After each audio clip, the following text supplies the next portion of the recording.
حضرت ابراہیم علیہ السلام عراق کے بادشاہ نمرود کے ظلم و ستم کا نشانہ بنے اور تنگ ہو کر اپنا آبائی وطن چھوڑ کر اپنی بیوی سارہ کو لے کر فلسطین کی طرف نکل پڑے۔ رستے میں مصر کا ملک آتا تھا۔ جب مصر پہنچے تو مصر کے بادشاہ فرعون کو ان کے کارندوں نے خبر کر دی۔ اس زمانے میں مصر کے حکمران کو فرعون ہی کہا جاتا تھا۔ یہاں آ کر حضرت ابراہیم علیہ السلام نے اللہ کے حکم سے بی بی ہاجرہ سے شادی کی۔ بی بی ہاجرہ فرعون کی بیٹی تھی۔ اس وقت سارہ بے اولاد تھی، ان کی کوئی اولاد نہیں تھی۔ بی بی ہاجرہ سے ان کا بیٹا حضرت اسماعیل علیہ السلام پیدا ہوئے۔ حضرت ابراہیم علیہ السلام اپنی بیوی ہاجرہ اور نومولود بیٹے حضرت اسماعیل کو لے کر یروشلم سے دور مکہ لے گئے اور یہاں آ کر یہ آباد ہوئے۔ بی بی ہاجرہ اور حضرت اسماعیل علیہ السلام کے جانے کے بعد سارہ علیہ السلام کا بھی بیٹا ہوا جس کا نام اسحاق علیہ السلام تھا۔ یوں سمجھ لیجئے حضرت اسماعیل علیہ السلام کی نسل عرب میں پھلنے پھولنے لگی اور اسحاق علیہ السلام کے بیٹے یعقوب علیہ السلام کی نسل بنی اسرائیل جو فلسطین میں پلی۔ حضرت اسحاق علیہ السلام کے دو بیٹے تھے، مہیس اور یعقوب علیہ السلام۔ ایک دن باپ نے فرمائش کی مجھے شکار کا گوشت کھلائے۔ ان میں سے یعقوب علیہ السلام نے پہلے ہی اپنے کو کھلا دیا۔ جب بڑے بیٹے کو پتہ چلا کہ یعقوب علیہ السلام نے پہلے ہی باپ کو گوشت کھلا دیا تو اس بات پہ بہت ناراض ہوا اور بھائی کے خلاف دشمنی پیدا ہوئی۔ اس وجہ سے ماں باپ بھائی کے غیظ و غضب کی وجہ سے انہیں اپنے ماموں کے گھر جانے کو کہا۔ اس طرح یعقوب علیہ السلام نے اپنا سفر شروع کیا۔ رستے میں آرام کرنے کی غرض سے ایک پتھر پہ سر رکھ کے سو گئے۔ آنکھ لگی تو خواب دیکھا کہ زمین سے آسمان تک ایک سیڑھی لگی ہوتی ہے جس کے ذریعے فرشتے اوپر سے نیچے آ رہے ہوتے ہیں۔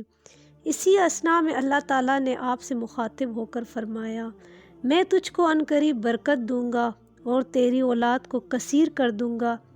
یہ زمین تیرے لیے کر دوں گا اور تیرے بعد تیرے اولاد کے لیے کر دوں گا۔ حضرت یعقوب جب خواب سے بیدار ہوئے تو بہت خوش ہوئے، اللہ کا شکر ادا کیا اور منت مانگی کہ جب بھی میں سلامتی کے ساتھ دوبارہ اپنے والدین کے پاس پہنچا تو اس جگہ جہاں میں نے سپنا دیکھا تھا اس جگہ اللہ کی عبادت کے لیے ایک گھر تعمیر کروں گا۔ چنانچہ اس جگہ کو چھوڑنے سے پہلے اس پتھر پر تیل مل دیا تاکہ پہچاننے میں آسانی ہو۔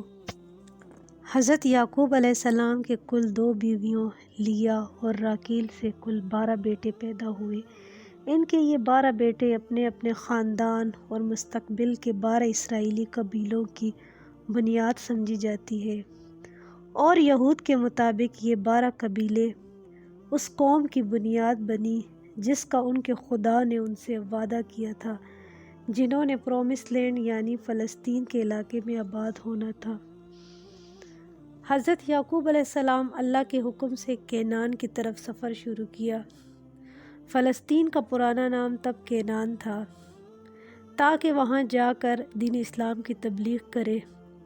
لہٰذا اپنے ماموں سے اجازت لے کر واپسی کا سفر شروع کیا اور اپنی دونوں بیویوں کے ساتھ نکل پڑے۔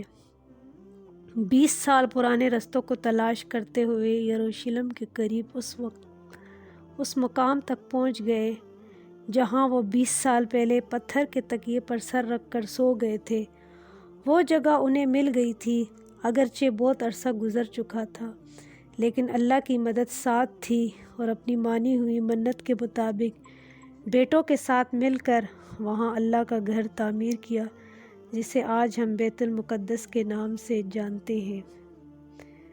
حضرت یعقوب علیہ السلام کے سب سے پسندیدہ بیٹے حضرت یوسف علیہ السلام تھے۔ حضرت یوسف علیہ السلام مصر کے بادشاہ رہے اور مصر کے لوگوں کو دین اسلام کا پیغام دیتے رہے۔ یروشلم میں خشک سالی کی وجہ سے حضرت یعقوب علیہ السلام اور ان کے باقی بیٹے بھی مصر میں آ کر آباد ہوئے۔ یوسف علیہ السلام کی وفات کے بعد مصر کے بادشاہ نے یہودیوں پہ بہت ظلم کرنا شروع کیا۔ جب فرعون کے مظالم بہت بڑھ گئے تو بنی اسرائیل میں حضرت موسیٰ علیہ السلام کا جنم ہوا، جنہیں یہودیت میں اور عیسائیت میں انتہائی اہم نبی مانا جاتا ہے۔ حضرت موسیٰ علیہ السلام نے بنی اسرائیل کو اللہ کے حکم سے فرعون سے نجات دی۔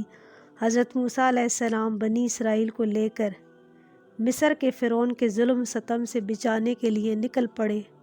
جب یہ قافلہ بحیرہ احمر کے کنارے پہنچے تو حضرت موسیٰ علیہ السلام نے اللہ کے حکم سے اپنا عصا پانی پر پھینکا تو جس سے دریا کا پانی 2 حصوں میں تقسیم ہو گیا اور درمیان میں رستہ بن گیا۔ یوں اللہ نے موسیٰ علیہ السلام اور بنی اسرائیل کو فرعون سے بچا لیا اور فرعون اور اس کا قافلہ سمندر میں غرق ہو گیا۔ اس طرح بنی اسرائیل اپنی پرومس لینڈ یعنی فلسطین کی تلاش میں مصر کے صحرائی سینا میں بھٹکتے رہے۔ اسی دوران حضرت موسیٰ علیہ السلام پر توریت بھی نازل ہوئی اور اسی جگہ پہ اللہ نے ان پہ من و سلویٰ بھی نازل کیا اور پانی کے 12 چشمے بھی نکالے پہاڑوں سے۔